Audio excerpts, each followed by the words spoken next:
I had my first girlfriend when I was 15 years old, and I was in drama class, and she passed me a note. But I was a very unpopular person in high school. People did not like me very much. But I had a couple friends, and then, I don't know, I guess she thought I was cute. And she let me touch her boobs, so that was something. Back then, I knew I was queer. I didn't know I was trans, and I didn't know what exactly flavor of queer I was. I just knew I wasn't straight. But then one thing leads to another, and that girlfriend ends up having my baby.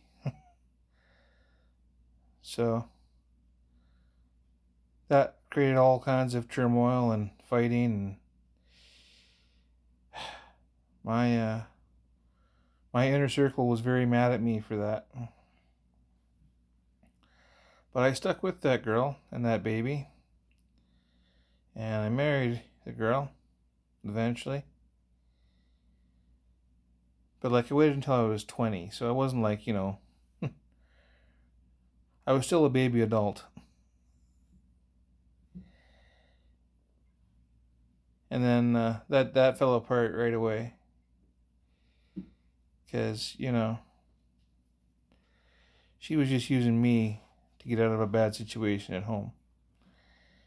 And then shortly after we got married, she we introduced another person into our life, and she started going to movies with him. And next thing we know, I need to move out now so he can move in. So that didn't really end well for me. But then shortly after that, like 3 months after that, I met a girl using online classifieds. Oh, this is early. This is like the year 2000, okay? Early 2000s.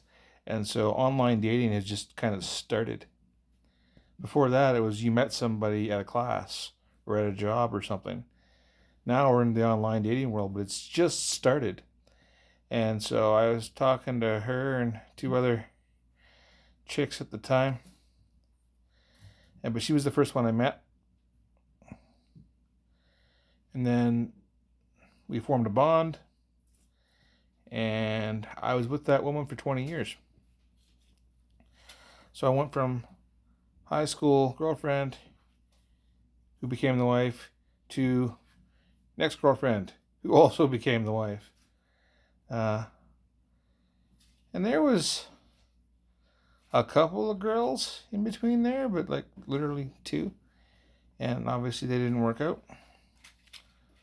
They were like, we'll date for a week or two and then, we'll see how things go. And anyway. But I was able to find a partner relatively quickly at that time. Now it's a different story.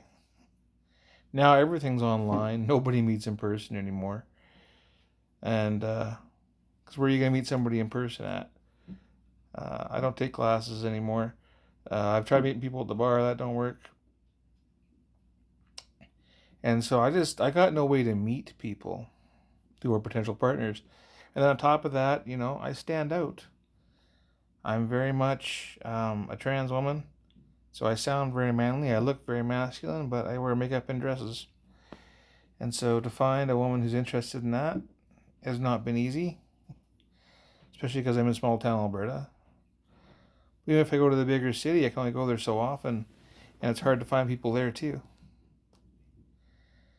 That's the tough part for me, is meeting somebody. And then when I do meet somebody, so many times, man or woman, I am a novelty to them. They'll sleep with me once or twice, they'll go out with me for a week or two, maybe even a month, and then after that, the novelty wears off, and they cast me aside. That's what this last girl did. She dated me for a couple weeks. The novelty wore off.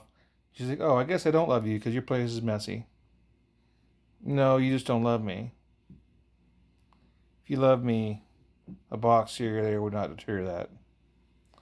The fact that I have a dog, being as you're a dog person, that shouldn't hold you back. It's hard for me to find people who have any ounce of integrity or any amount of quality to them. Like, I'm glad that I'm a novelty to you, and that the intimacy with me, it seems like it'd be fun. And it is, by the way. They have fun with that. But, like, I want a real relationship. And those are just, for me, very challenging to find. Life's a bitch. So am I.